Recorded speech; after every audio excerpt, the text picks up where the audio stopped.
السلام عليكم ورحمة الله وبركاته. بسم الله الرحمن الرحيم. الحمد لله رب العالمين والصلاة والسلام على أشرف الأنبياء والمرسلين أما بعد. সম্মানিত শ্রোতামণ্ডলী, আজকে আমরা মুস্তালাহুল হাদিসের ধারাবাহিক দর্শের গুরুত্বপূর্ণ একটি বিষয় নিয়ে আলোচনা করব, তা হলো আল আসবাবুল হামিলা আলা তাদলিসি ইজমালান। আমরা বিগত দর্শে আলোচনা করেছি যে তাদলিস নিয়ে, তাদলিসের প্রকার বলি, এগুলো নিয়ে আলোচনা করেছি।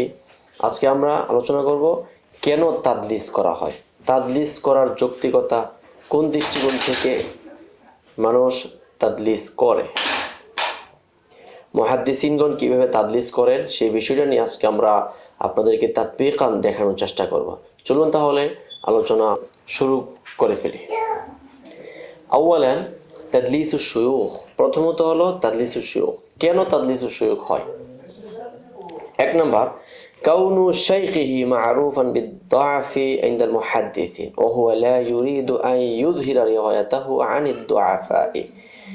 অর্থাৎ কোনো একজন শায়েখ যখন মারুফ বিদ-দুআফ হবে মুহাদ্দিসিনের নিকটে, আর ওয়া হুয়া লা ইউরিদু আন ইউযহিরা রিওয়ায়াতাহু আনিদ দুআফা, আর এমন অবস্থায় যে সে চায় না যে তার রেওয়ায়াতটাকে মানে স্পষ্ট হোক, দুআফাদের অন্তর্ভুক্ত করে, এই জন্য এই উদ্দেশ্যকে সামনে রেখে সে কী করে, মানে তার মারুফ বিদ-দুআফ রাবিকে হযফ করে ফেলে। দ্বিতীয় নম্বর হলো কাউনু শাইখিহি সগীরা সিন্নি আনহু, যে কোনো একজন শায়েখ বা মারবি আনহু রাবির থেকে বয়সে ছোট কিন্তু জ্ঞানের দিক থেকে বড় হওয়ার কারণে সে এখন শায়েখ হতে বাধ্য হয়েছে। ফায়াস্তাহয়ি মিন ইজহারি আখযিহি আনহু, এখন তার কাছ থেকে ছোট শায়েখ থেকে যে হাদিসটাকে গ্রহণ করেছে, এই জিনিসটাকে প্রকাশ করতে গিয়ে তারা মানে লজ্জাবোধ করে যে কীভাবে প্রকাশ করবেন। তৃতীয় নম্বর হলো কাউনু শাইখিহি মুতাআখিরাল ওয়াফাত হাত্তা শারাকাহু মান দুনাহু ফিল আখযি আনহু ওয়া হুয়া ইয়াস্তাহি মিন ইজহারি মুশারাকাতিহিম লাহু আনহু। কোনো একজন শায়েখ দেখা গেছে দীর্ঘ হায়াত পেয়েছেন, এখন কম বয়সী ব্যক্তিরা যখন ওই ব্যক্তি থেকে রেওয়ায়াত করতে গিয়ে মুশারাকাত করবে, এমন তো অবস্থায় যারা পূর্বে রেওয়ায়াত করেছিল এবং যারা পরবর্তীতে দুইটা ইলতিবাস হওয়ার ভয়ে এখন সে কী করে, ওহু ইস্তাহি মিন ইজহারি মুশারাকাতিহিম লাহু আনহু, যে তাদের সঙ্গে ছোটদের সঙ্গে সম্পৃক্ত হওয়া থেকে এজহার যেন না হয়, এটা দিকে লজ্জাবোধ করে। যেমন উদাহরণস্বরূপ আল্লামা শাইখ আহমদ শফীর কাছ থেকে বড় বড় ব্যক্তিরা পড়েছেন, আমরাও ছোটোবেলা পড়েছি। এখন বড়রা কিন্তু সাধারণত আমাদের ক্ষেত্রে আসলে বলবে যে আমরা তো অনেক আগের, বিষয়টা ওই রকমই হয় সাধারণত। তারপরে চতুর্থ নম্বর হলো কাসরাতুর রিওয়ায়া আন হাদা শাইখি ফামা ইউহিব্বু আন ইয়াসুকাহু আলা সূরাতিন ওয়াহিদা, যে এই শাইখ থেকে অধিক পরিমাণে রিওয়ায়াত আছে, তো ফামা ইউহিব্বু আন ইয়াসুকাহু আলা সূরাতিন ওয়াহিদা, এখন এই শাইখ চায় যে তার রেওয়ায়াতগুলো এক ধাঁচে না আসে, বিভিন্ন আঙ্গিকে তার রেওয়ায়াতগুলো আসুক, তখন এতে করে রাবি তখন তার রেওয়ায়াত আধিক্যতা সে বোঝাবে। এই দৃষ্টিকোণ থেকেও অনেকে তাদলিস করেন। পঞ্চম নম্বর হলো আল ইখতিবারুল আযহান ওয়া মা'রিফাতু যাকাইত তুল্লাব, যাকারাহু ইবনু দাকিকিল আইদ। ইবনু দাকিকিল আইদ রাহিমাহুল্লাহ তিনি উল্লেখ করেছেন যে অনেক সময় উস্তাদে মুহতারাম কী করেন, ছাত্রদের মানে মেধা যাচাই করার জন্য এবং বুদ্ধিমত্তা পরীক্ষা করার জন্য কখনো এরকম তাদলিস করে থাকে। ষষ্ঠ নম্বর হলো খাউফুহু মিন আদামিল আখযি আনহু লাউ ইয়ারিফা শাইখাহু মা আন্নাহু ইয়াহতাজু ইলা রিওয়ায়াতি হাদাল হাদিস, অর্থাৎ তা থেকে হাদিস গ্রহণ না করার একটা আশঙ্কা, যদি লাউ ইউরাফা শাইখাহু, তার শায়েখ যদি প্রসিদ্ধ হয় আর তার থেকে যদি জানাশোনা হয়ে যায়, তাহলে তার থেকে কেউ হাদিস গ্রহণ করবে না। মা আন্নাহু ইয়াহতাজু ইলা রিওয়ায়াতি হাদাল হাদিস, কিন্তু এই হাদিস বর্ণনা করার তার প্রয়োজনীয়তা রয়েছে। তো সর্বদৃষ্টিকোণ থেকে সে ভাবলো যে আমার শায়েখ আড়াল থাকুক, হাদিসটা বর্ণিত হয়ে যায়।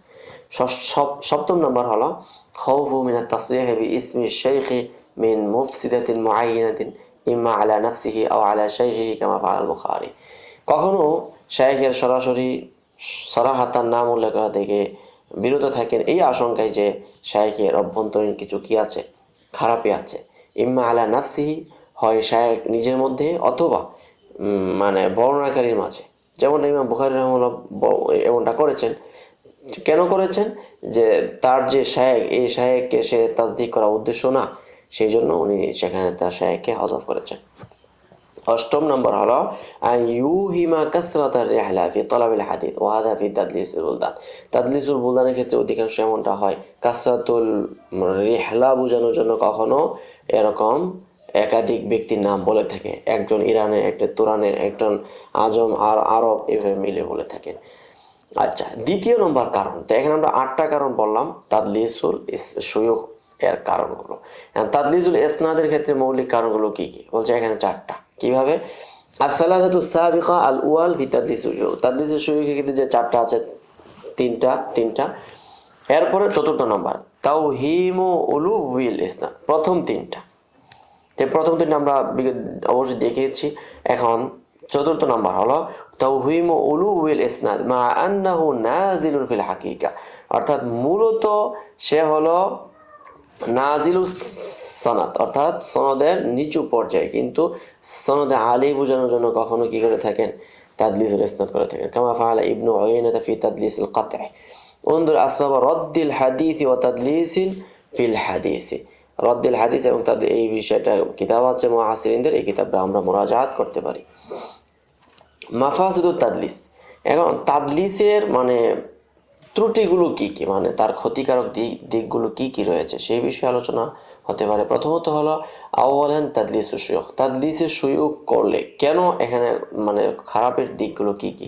1 নম্বর হলো তাদয়িউর রিওয়ায়া লিআন্না রাবিহা গায়রু মারুফিন, রিওয়ায়াতকে বিনষ্ট করা, সনদের কার্যকারিতাকে ক্ষুণ্ণ করা। ফিহি ইসাউহু মা শাইখি, এবং দ্বিতীয়ত হলো এখানে শাইখের সঙ্গে এক ধরনের বেয়াদবি এবং গুস্তাখি করা হয়।